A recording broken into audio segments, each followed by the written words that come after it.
So I keep telling my viewers on my true crime podcast that truth is most definitely stranger than fiction. And this is another one of those cases where it's just unreal.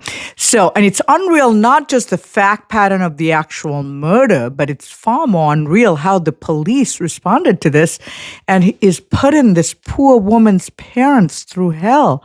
It's mind-blowing. So, Ellen Greenberg was a 27-year-old school teacher living the dream life, happy as a lark, about to be engaged to this guy, Sam Goldberg.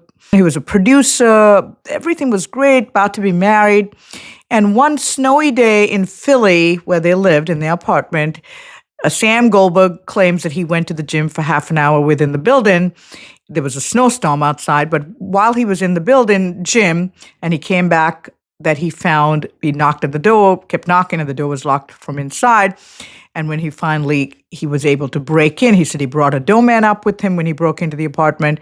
He found her in the kitchen on the floor, slumped over, and she was dead.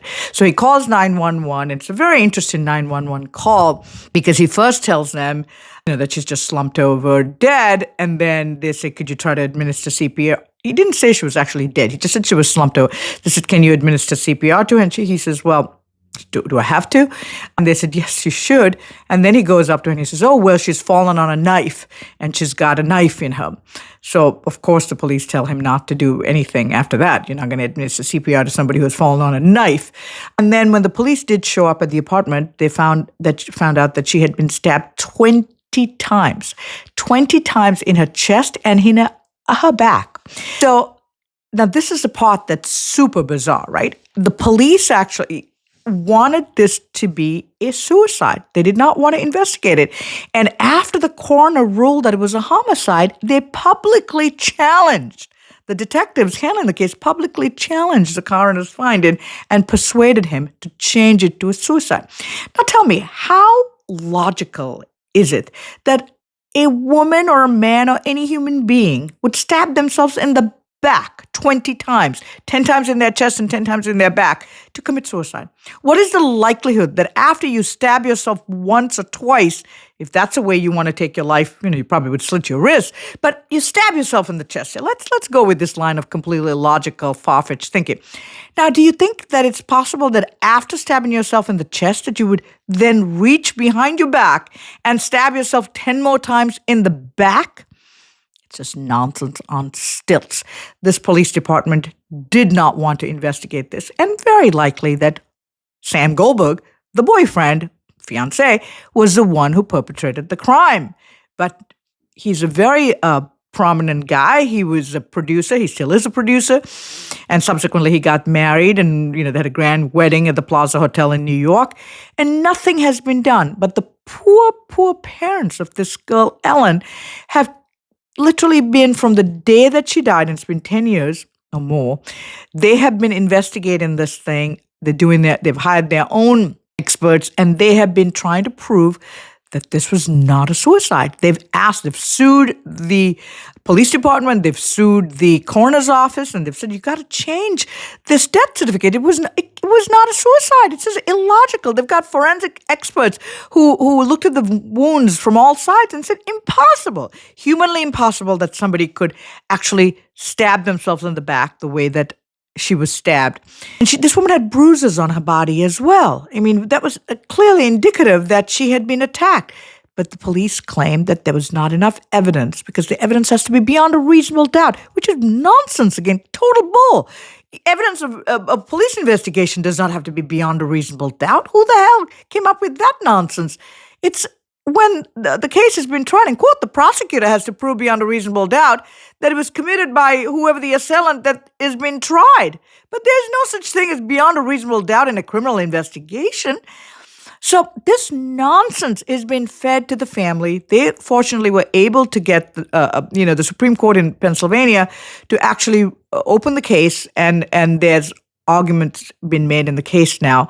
And this case is now going on, even though the DA's office came back and refused to reopen the investigation, refused to have the coroner change the cause of death back to a homicide because, they can't, the parents can't get an investigation underway once it's been ruled as a suicide. So it is mind-blowing.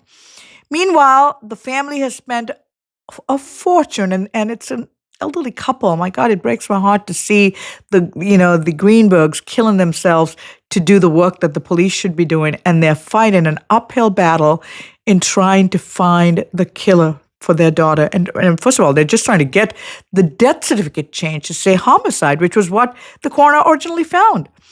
But no such luck. Even after the Supreme Court agreed, the Pennsylvania Supreme Court agreed to rehear the case, the DA's office came back. The prosecutor said they will not reinvestigate. The investigation remains closed, at least at this point. And their reasoning for that is because they claim that the boyfriend found her in the apartment where she had locked the door, which indicates to them, as the boyfriend convinced them, that she had mental issues and she killed herself because of her mental issues. The boyfriend lied. It turns out that he never, I looked at the public documents that were, the case file, he never had a doorman with him when he went up to break open the door and go in there. I'm pretty sure this guy killed her. Maybe he found out she had an affair, maybe he was having an affair. Well, I don't know why he would have an affair and be engaged to marry her, but I don't know what the motive was, but clearly he found her. He claimed a completely different story to the police on the 911 call. He claimed that she had slumped over in the kitchen. And then, after that, he admitted that she had a knife. She fell on a knife, he said. And then there's blood everywhere in this kitchen, and she's got 20 knife wounds, and she fell on a knife. And the police want us to believe that she committed suicide by stabbing herself 10 times in the chest, and then after doing that and puncturing herself, that she was going to, in this excruciating state of pain, find a way to then reach back around and stab herself 10 more times in her back. I mean, this is like the most ludicrous, bizarre explanation I've ever heard. And I can't believe intelligent people are actually accepting this for 11 years, because this happened in 2011. 13 years. And this poor family has fought this uphill battle for 13 years. And thank God, finally, the Supreme Court agreed to open the case. So I don't know where this stands as of now, because there's no consent by the police department to investigate. But this is a very interesting case to keep your radar on. And I will report more as I find out more.